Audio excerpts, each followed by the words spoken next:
Жасыл шатырлы үйдің егесі Жүсіп ұзын бойлы, кең иықты, келбетті кісі.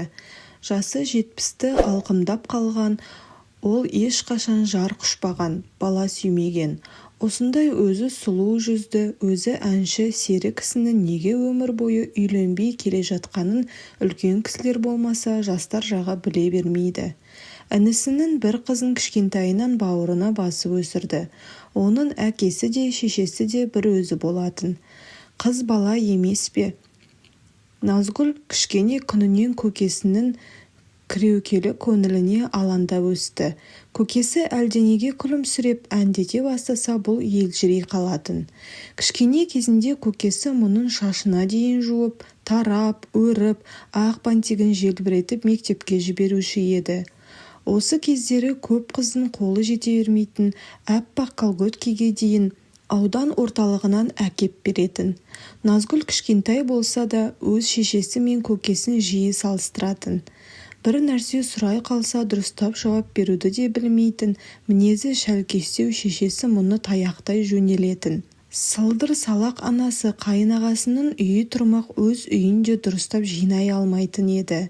Есіктен төрге дейін шашылып жататын өз үйінен гөрі Назгүл көкесінің үйін артық көреді.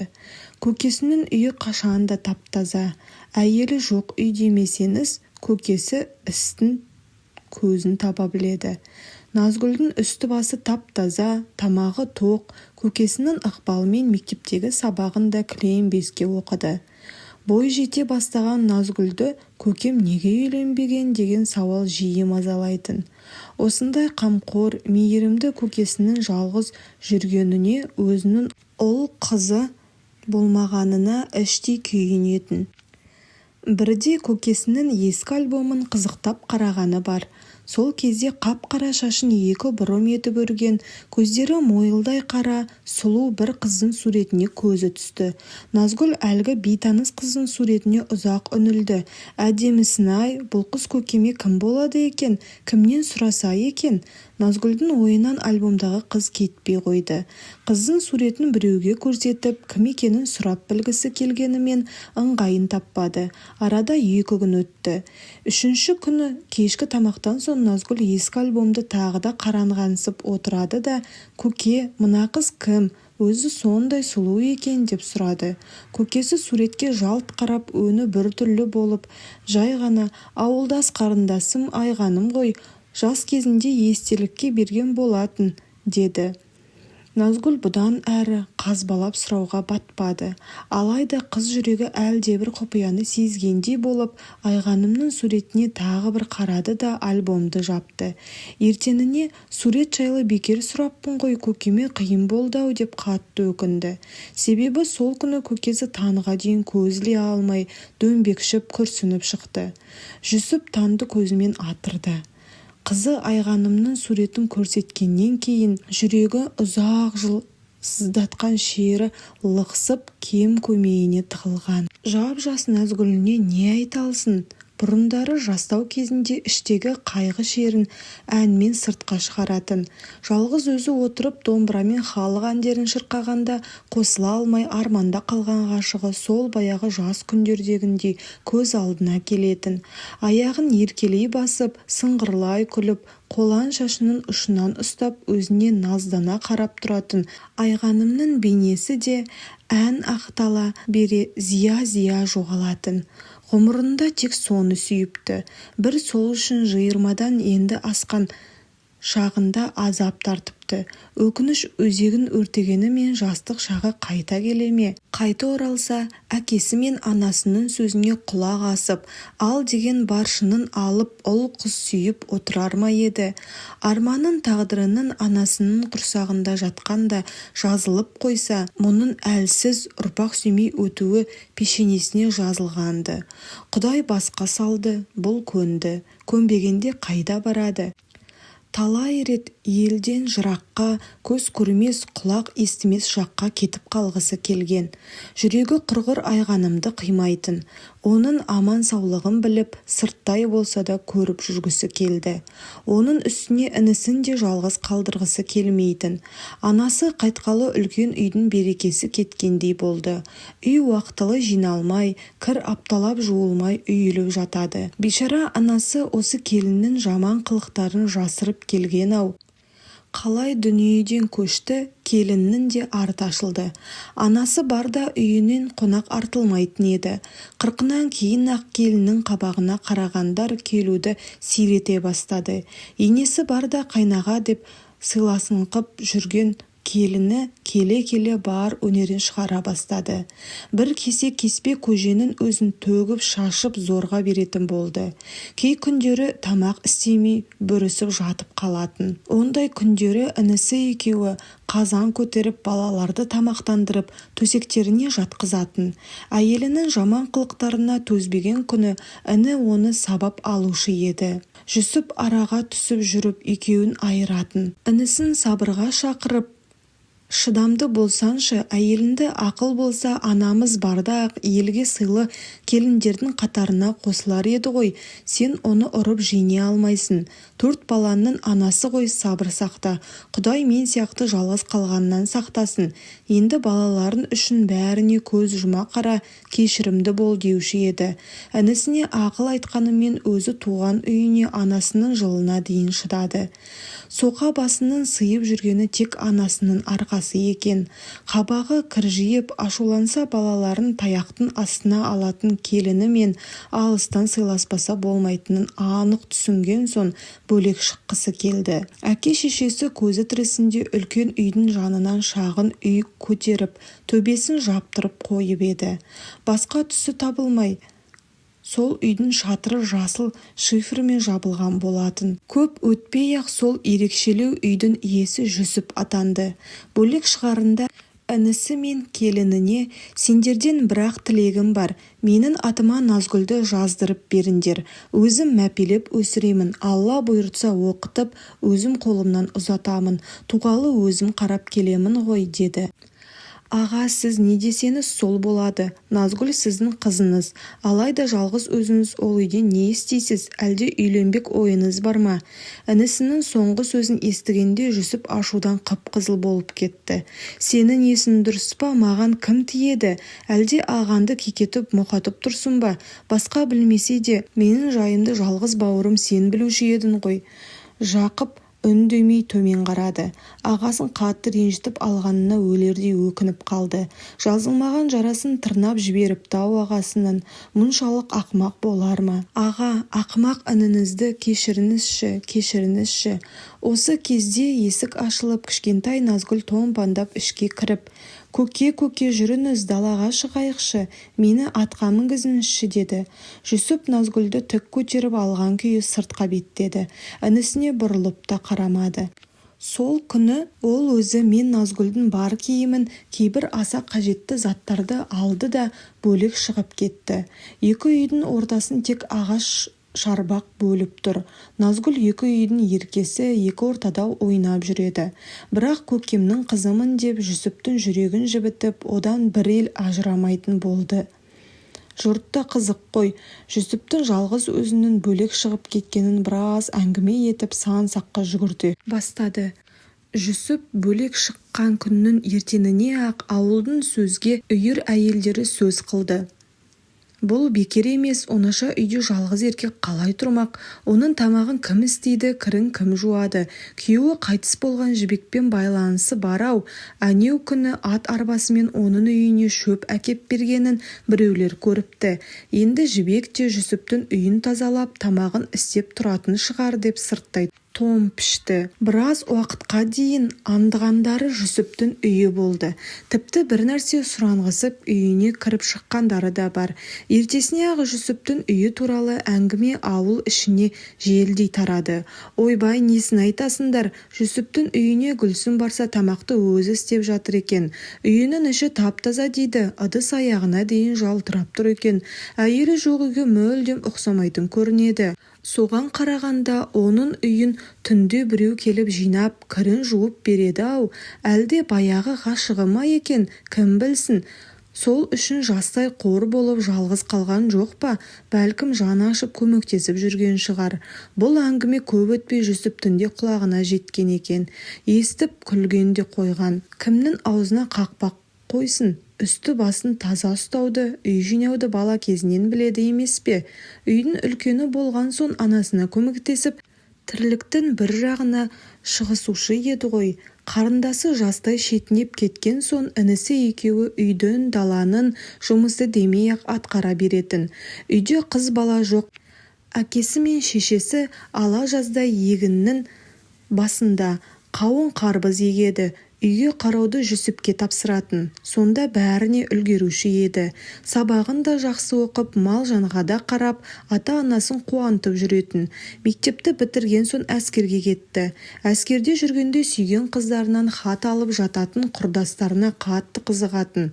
Өзі әскерге дейін ешкімге ғашық та болмапты. Тек көршінің кекілді қызын сырттай ұнатып жүруші еді.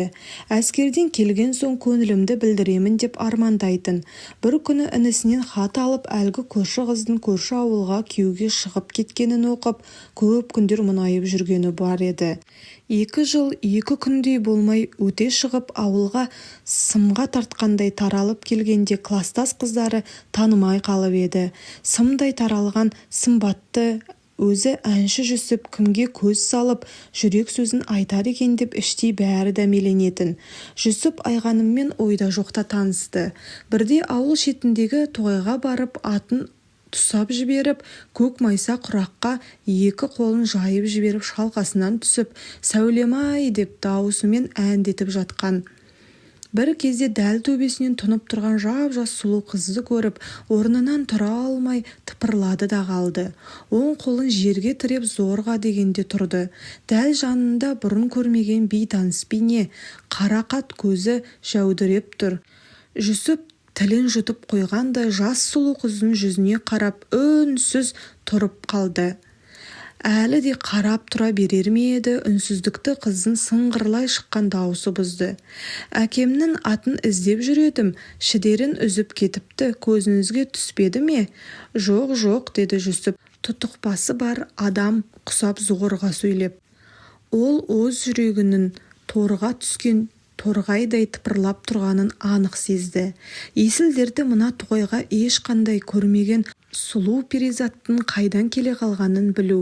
Бір кезде батылданып, менің есімім Жүсіп, мына ауылдың баласымын, әскерден жақында келдім, өзің қайда тұрасың, біздің ауылдан көрмеген сияқтымын деді. Мен мына бөлімшеде тұрамын, есімім Айғаным. Әкемнің жұмысына байланысты басқа ауылдан көшіп келгенбіз. Балдарымыз жерсінбей жүрме, жиі жоғалып кете беретін болды. Жарайды, әкемнің атын табуым керек тезірек, деп қыз кетуге ыңғайланды. Жүсіптің оны жібергісі жоқ. Қарсы болмасан жүр бірге қарайық, тоған жақта жүрген шығар деп жол бастай жөнелді. Айтса айтқандай, торы төбел ат тоған жақта жайылып жүр екен. Айғаным бұған ризашылығын білдіріп, атын жетелеп үйге қайтты. Жүсіп біраз жерге дейін еріп барды. Ойы қыздың үйінің қай маңда екенін көріп қалу. Қыздың аппақ ашық маңдайы, қос өрім етіп өрген ұзын шашы, әсіресе жәудірей қараған мөлдір қара көздері Жүсіптің есінен күндіз түні шықпайтын болды. Түнге қарай қызды әке-шешесі үйінен шығармайтынын біледі. Өзі бір үйдің әлпештеген жалғыз қыз екен. Айғанымды тағы бір рет көрсем екен деген аңсар жүрегін қозғаған алапат бір сезім Жүсіпке ұйқы бермейтін болды. Оны белгісіз бір күш Айғанымды алғаш көрген жерге тоғайға жетелей беретін. Күн сайын тоғай жақты бір шарлап қайту әдетіне айналды. Жүсіп өзінің Айғанымға ғашық болып қалғанын ұқты. Қараптан қарап отырып, күйзеліп еш нәрсеге зауқы соқпай қалды. Есіл-дерті Айғанымды бір көріп тілдесу. Бұл кезде жас қызды да махаббат жалыны шарпып өткен еді. Көз алдында көгалда шалқалай ән айтып жатқан Жүсіп кетпей қойды. Сымбатты, өзі әнші жігітті ұнатып қалғанын сол күні-ақ сезген. Қайта көрсем ғой, тілдессем ғой деген ой Айғанымға да маза бермейтін болды. Екі жастың тілеуі арада апта өткенде орындалғандай болды. Тағы да сол әкесінің аты шідерін үзіп тоғайға қашып кетіпті. Аттың жоқ екенін көргенде Айғаным қатты қуанды. Жүрегі дүрсілдей соғып атты іздеген болып тоғайдың ішіне ене берген. Ол күні Жүсіпті көретініне сенімді еді. Ал Жүсіп болса дәл сол күні Бозторғайдың шырылымен бірге оянған еді. Көзін ашқаны сол Айғанымның бейнесі келіп тұра қалды. Ойша қызбен тілдесіп төсегінде бір сағаттай жатты. Қиялы неткен жүйрік. Айғанымды үйіне келін етіп түсіргенін, апасының қолына кәмпит ұстап жүгіріп қуанып жүргенін, достарының келіншегінің сұлу жүзіне таң қала қарап қалғанына дейін көз алдына елестете бастады. Апасы таңғы шайға шақырғанда Жүсіп қиялымен ат үстіндегі Айғанымды қуып жетіп бетінен сүймекке ұмтылып жатыр еді. Таңғы шай үстінде әкесі бұған соңғы уақытта шаруаға қырсыз болып жүргенін ескертті. Жақын күндері қауынның да пісіп қалатынын, жұмыстың көбейетінін ескерткен әкесінің сөзі Жүсіпке баяғыдай әсер ете қоймады. Ол әлі Айғанымды ойлап отыр еді. Орнынан тұрып үйіндегі майда шүйде жұмыстарын тез бітірді де тоғайға қарай құстай ұшты. Айғаным алғаш көрген жерде жан-жағына жалтақтай қарап мұңайып отыр екен. Екі ғашық көзбен ұғысты. Тоғайда кездескен екеуі бір-біріне ұзақ қарап тұрды. Бұл жолы Жүсіп батылдық танытып өзінің ғашық болып қалғанын жеткізді. Айғанымға ынтызар екенін, қыз қаласа өмірлік жар ететінін ұқтырды. Айғаным ұялып, қызарып төменге қарады. Тек сүйріктей саусақтарымен шынар ағашын сипалай берген. Жүсіп қыздың қолынан сипап, «Сөзім сөз, сертім серт Айғаным, сенен өзгені жар етпеймін» деді. Қыз жігіттің көзіне тіке қарады. Шын жүрегімен айтып тұрғанына сенді. Кенет өзінің ат іздеп жүргені еске түсіп, тоған жаққа қарай жүгіре жөнелді. Айғаным атын таппаса да кеткісі келмей Жүсіпті қимай жүріп алды. Екі жас ертеңінде кездесетін болып уәделесіп тараған. Ертесіне Айғаным да Жүсіп те тоғайға ат мініп келді. Екеуінің ойы ел көзіне түспей алысқа барып сырласу. Жүрегі жалындаған екі жас құстың сайрағаны да, жапырақтың сыбдыр қаққаны да, судың сылдырлай аққаны да көз қуаныш. Ғашығының сыңғырлай шыққан үніне елтіген Жүсіп те ес жоқ. Дәл сол кезде Айғаным жердің шетіне кетейік десе де даяр еді. Бір кезде анам іздеп қалар деген Айғаным кетуге ыңғайланды. Жүсіптің ойы қыздың аппақ бетінен бір сүю. Ақыры бұрыла берген кезде ептілік танытып Айғанымның бетінен сүйіп алды. Қып-қызыл болып ұяла қалған қыз бетін алақанымен сипалап тұрды да, есіне әлдене түскенде, «Осы сіздің руыңыз қандай?» деді. «Менің руым», көңіліне көлдей шалқып тұрған Жүсіп өз руын мақтанышпен әндете созып айтты. Ал Айғанымның көзі шарасынан шығардай болып, сіз маған аға болады екенсіз ғой аға» деп шегіне берді. Ғашықтық Жүсіптің есін алды. Айғанымның өз руласы екенін білсе де одан бас тарта алмады. Оған деген сезімі күннен күнге күшейіп, жанына жай таптырмай қойды. Айғанымға «Біз әлде қашан 7 ата түгілі 14 атадан асып кеткенбіз. Көрде тұр, әкемді көндіремін, ата-анаңның алдынан өтеді, біз қосыламыз» деп сендірді. Айғаным да Жүсіпке ғашық еді. Ол қасында тұрса да, жоқ болса да сағынып тұратын. Жүсіп екеуін екі жаққа айырып жіберетіндей қара көзі жәудіреп, іштей уайымдай береді. Көп кешікпей-ақ екі ғашықтың тоғайда оңаша кездесіп жүргенін естіген Айғанымның ағалары Жүсіпке «Қарындасымыздан аулақ жүр, әйтпесе желкенді үземіз» деп ескертті. Жүсіптің әке-шешесі ол кезде тірі. Ұлының рулас қызбен кездесіп жүргенін естіген күні-ақ әкесі егіс басынан түтігіп жеткен болатын. Есіктен кірген бойда-ақ алаңсыз отырған Жүсіпті жон арқасынан қамшымен тартып жіберіп, «Иттің ғана баласы, сен не бүлдіріп жүрсің? Қыз құрып қалғандай рулас қарындасына қырындап жүргенін не? Мені елге қарабет қылайын демесен, тоқтат жүрісінді. Біздің ру бір-бірімен ешқашан қыз алыспайды. Осымен сөз тамам, жоғалт көзінді» дегені. Жүсіп әкесін жақсы білемін деуші еді. Әкесінің қатты ашуланғанын, қаһарланып кеткенін көргені осы.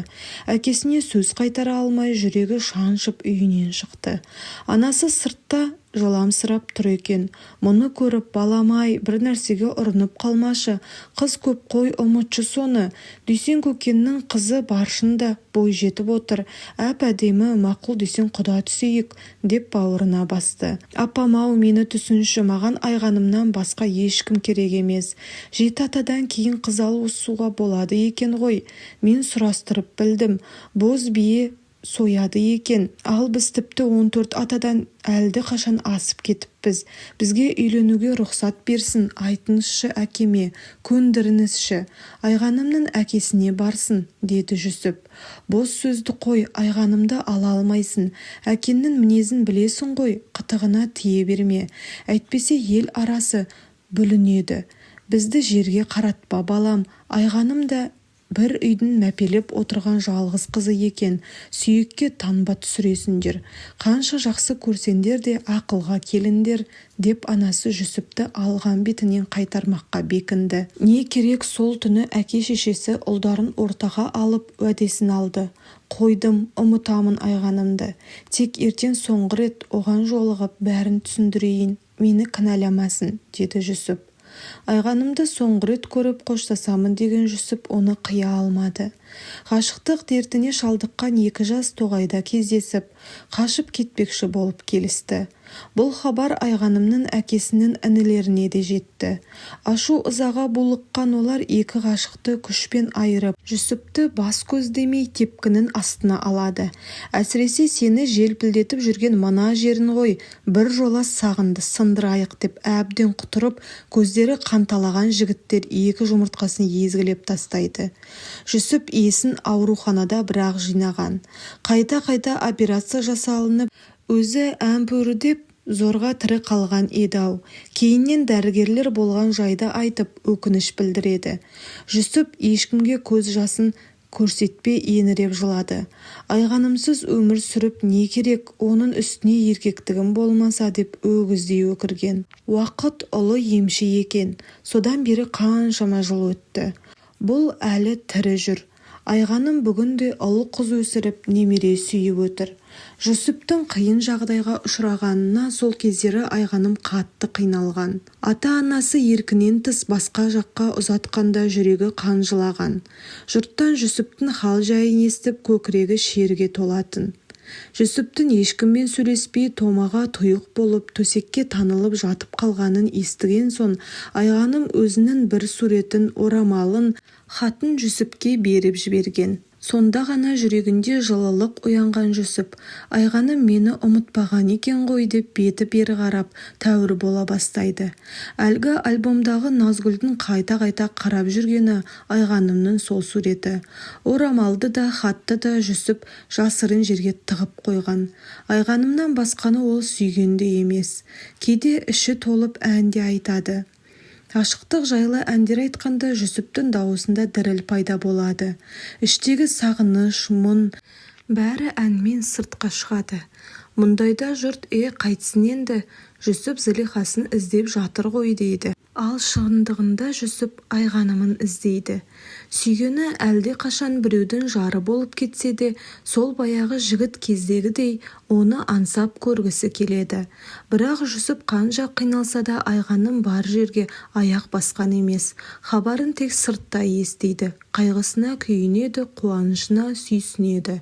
Жас кезде мұншалық білінбеген екен. Жасына жас қосылған сайын өзінің рулас қарындасына ғашық болғаны, сол үшін сүйегіне танба түсіп таяқ жегені жанын жегідей жейтін болды.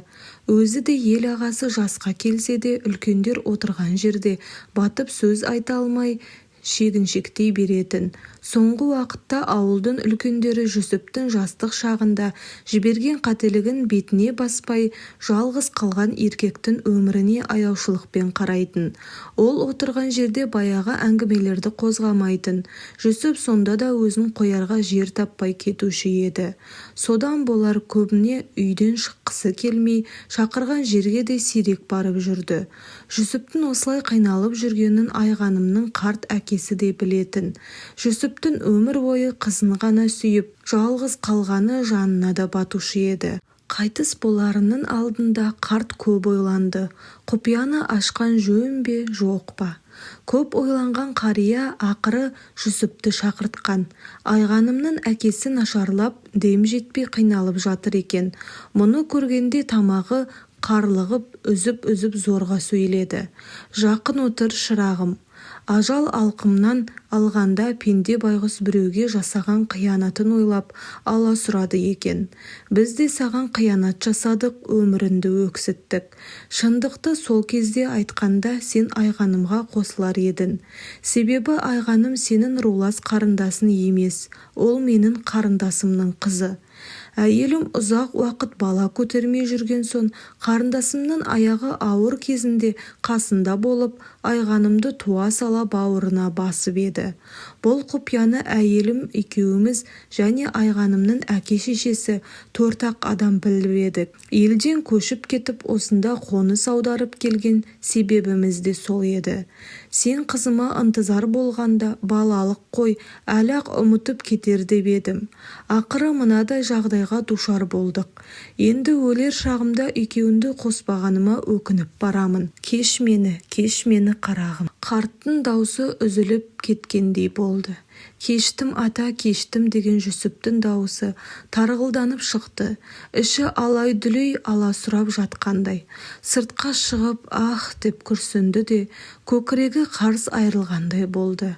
Ащы өкініш өзегін өртеп Тоғайға қарай жүгірді. Арада 40 жыл өтсе де Айғаныммен кездескен жерін ұмытқан емес. Тура сол жерге барып ағыл-тегіл жылады. Жасым келгенде қарындасыма ғашық болған, қарабет болып, еңсемді көтере алмай жүредім. Бүгінгі естігенім өтірік пе, шын ба? Қарындасым болмасаң қосылуымызға болады екен-ау. Бізді айырған, мені мәңгілік мүгедек еткен адамдарға не дейін? Лағнет айтайын ба? Осылай деген Жүсіп теңселіп кетті. Ол үйіне қас қарая бірақ қайтты. Ауылға жақындай бергенде, ой бауырымдаған азалы дауысты естіді. Айғанымның әкесі Бақиға аттанған екен-ау, қой барып көңіл айтайын, деген Жүсіп қаралы үйге қармаққа кері бұрылды. Оның бар ойы Айғанымды көру еді. Әлде қашан бәйбіше болған Айғаным мұның жүрегінде мәңгілік жас қалпында қалған. Әкесін жоқтап аңырап отырған Айғаныммен бұл да көрісті. Айғанымды көргенде Жүсіптің жүрегі езіліп кеткендей болды. Қолы жетпей қалған ғашығының әжім тұрлаған жүзіне қарап еңкілдеп тұрып жылады. Өзін қорлыққа душар еткен адамның қазасы үшін Жүсіп неге соншалық жылап жатыр деп жұрт қатты таңданған. Олар Жүсіптің жүрегінің өкінішін тілім-тілім болып жатқанын қайдан білсін. Тек бір адамды ғана сүйіп ғұмыр бойы жалғыз өту мұның маңдайына жазылған екен ғой. Жұрт не десе де, ақ босағасын Айғаным аттамағаннан кейін басқа адамға бұл үйде орында жоқ. Әйелі жоқ үйдің егесі Жүсіп жалғыздықтан қорықпайды. Жалғыздық оның жан досына айналғалы қашан. Жалғыз жатады, жалғыз тұрады. Жүсіптің жалғыз қалуына кім кінәлі, кім?